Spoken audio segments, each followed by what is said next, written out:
নরাজ, বাংলাদেশের পরিস্থিতি কি রূপ রে? দাদা, বাংলাদেশের পরিস্থিতি খুব ভালো, একদম স্যাটিসফাই আছে। সালা ভালো আছে মানে? তোরা কি করছিস বাংলাদেশে? এতগুলো এজেন্ট নিয়োগ দিলাম, এত পয়সা পরি খরচ করছিস, সালা বলছিস বাংলাদেশ ভালো আছে। তুই জানিস না সালা বাংলাদেশ ভালো আছে? এই কথাটা শুনলে আমি একদম তেলে বাগিয়ে জ্বলে উঠি। দাদা কি করব, হিন্দুরাও বর্তমানে ডক্টর ইউনূসের ভক্ত হয়ে গেছে।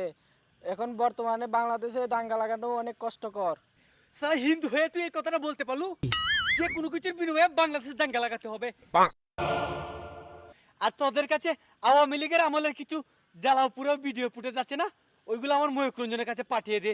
আমার ময়ূক তো একদম বেকার পড়ে গেল রে। আর যে কোনো কিছুর বিনিময় হলেও আরেকটা দলকে ক্ষমতায় বসিয়ে হলেও ডক্টর ইউনূসকে ক্ষমতা থেকে নামানোর ব্যবস্থা করছি।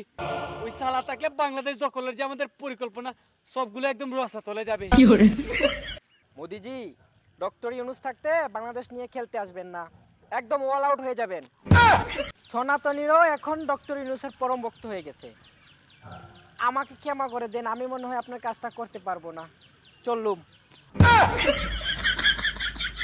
সালা প্রথমেই নেপাল হাতছাড়া হলো, এখন বাংলাদেশ হাত থেকে চলে গেল।